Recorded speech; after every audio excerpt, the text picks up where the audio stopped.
we talk about how good this team is, but actually when you dig into the numbers, it's kind of phenomenal. I mean, obviously, like you said, there's the caveat of the Dutch league and the competition, but you wrote this piece alongside Tom Wervel, who's since left the Athletic to join RB Leipzig, to work on their analytics side of things. I mean, how good are Ajax's numbers right now? Yeah, they're incredibly good. Domestically, they're incredibly good. They're as good as any Ajax team in modern history, perhaps even better. And interestingly, Tom has this method of trying to evaluate teams in a more absolute sense, because it's very difficult to compare teams across leagues, but there is a system that's a little bit based on the way that chess players are evaluated. It's called the ELO model, where you weigh the strength of the opposition and then award points accordingly. And when we did the piece just before Dortmund, before they went to Dortmund and beat them for a second time, he figured out that they are the 9th best team in Europe at the moment, between Atletico Madrid and Manchester United. Might be surprised to hear that Manchester United are the 10th best team in Europe, but that's a different story. Yeah. That was before I think a couple of defeats from them as well. So maybe their position has slipped since, but I think it's a pretty good indication of how good Ajax are. So they will still meet tougher opposition in the Champions League when it comes to the knockouts, for which they have qualified. And if they get knocked out in the last 16, then maybe all of this, excitement will die down quite quickly. But if they knock one of the big scalps out, as they did, then I think people will wake up to how good they are. But my point is, looking at them, is that you can and should appreciate them almost independently of that, because over a knockout, anything can happen. They might be the better side and still get knocked out. But the football that they play, especially if you can't really see it that often, is actually really worth checking out. Rafa, it's funny, I guess, but not funny for Spurs fans, but it's interesting to think about the differing trajectory of those two sides since that Champions League semi-final a few years ago. One has spent a lot of money and held on to its prized assets, and another has got rid of its prized assets and nurtured homegrown talent, and picked sort of bargains from across the world and flourished. I mean, what are the lessons that someone like Daniel Levy could learn from looking at what Ajax are doing right now? Well, I think there's a couple of things. First of all, try to be as good as Ajax are when it comes to producing players. I mean, a lot of clubs see Ajax, or at least traditionally have seen Ajax, as the benchmark when it comes to youth development. But they're clearly doing something very, very well if they can produce players like Gravenberch and Rensch, almost on a yearly basis. It's like 2 or 3 every year. That's, I think, a universal lesson. Also, when it comes to buying players, I think it is an art in itself. To buy players that perhaps are overlooked or other people don't quite appreciate. They do it really well, and they've been doing it really well for now 5-6 years. So it's not a one-off.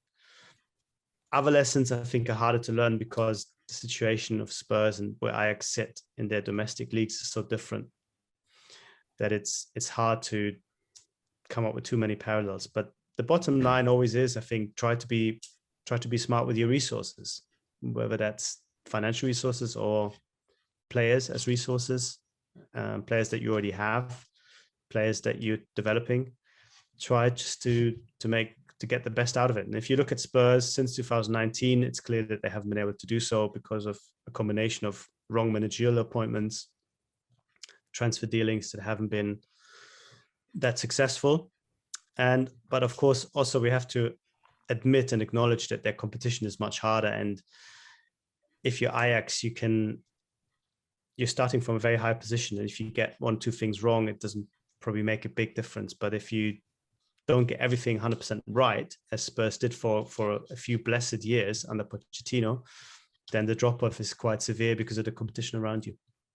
Yeah, I just think of Dusan Tadic as an example. He didn't set the world alight at Southampton.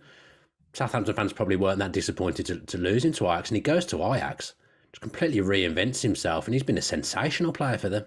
Yeah, it's been incredible. I mean, he's the one player who you kind of see as the face of this renaissance in Europe. Yeah, because of what he did in 2019, but what he seems to be doing again.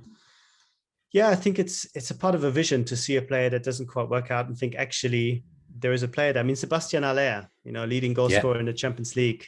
West Ham thought, what a dud. Spend all this money and you obviously can't hack it.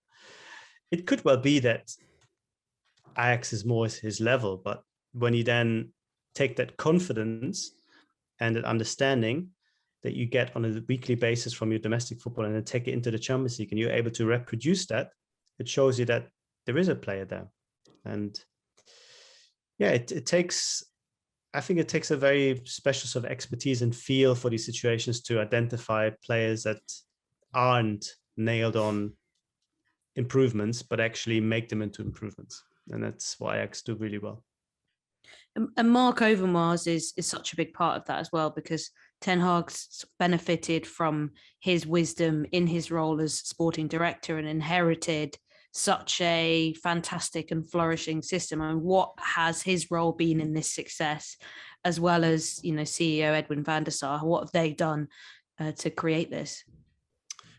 I think Overmars has been key in all of this. Overmars was, first of all, the sporting director who hired Ten Hag, so that's already a big feather in his cap. But you look at the transfer dealings, you look at the way the team has been constructed, also that change of strategy that we talked about earlier is absolutely key to Ajax's fortunes. They used to be a little bit stuck in their old ways, saying, we just have to play one specific way. We have to just have these youngsters. But they changed it. It became a lot more versatile when it comes to their playing, but also when it comes to the kind of players that they sign. I think Overmars has been absolutely instrumental in that, the real brains of the operation. And again, I think from a UK perspective, is sometimes underestimated how European clubs tend to work with a strong sporting director who really makes the signings and takes a much more long-term view and a view geared towards maximizing the potential of the club rather than the natural short-term approach of a coach who just wants to have the best squad all the time and wants to have the best players all the time. If you have a sporting director that effectively is the boss of the player, of the manager, as is the case in most European places and certainly at Ajax, that allows you as a club to take a more strategic view of how things are. And I think Ten Hag, having worked in Munich and having worked at Utrecht, understands that his role is to coach.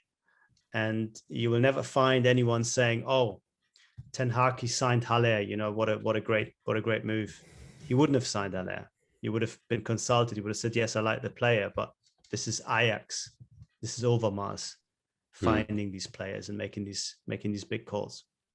It's all around the place at Ajax. Everything seems to be going well. Everything seems to be working.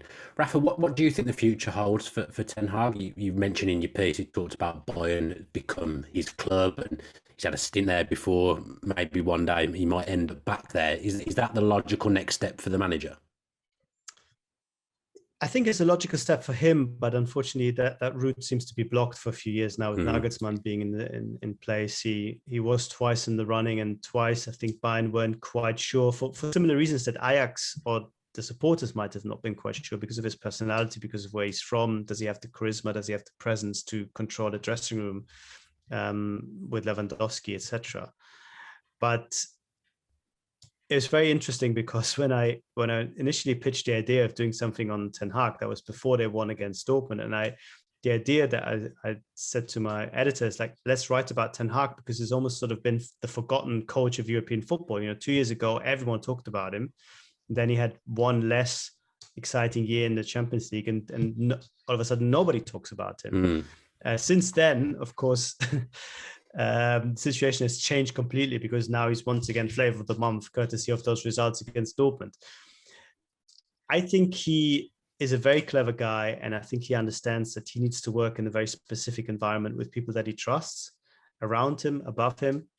And I think he'd be very, very careful of jumping into a club where that backing, that kind of familiarity, the kind of understanding with what's happening isn't there, because I think he's not a sort of a force of personality. He's not a Klopp, he's not Conte, he's not Mourinho. I think he's a much more a technical coach. I think somebody who is very good with players, but a little bit quiet, almost introvert. And I think he'll think long and hard before he trades what is a very well and beautiful and functioning setup at Ajax for something that might promise more money, but might be a lot more chaotic in the way that the club is organized and structured.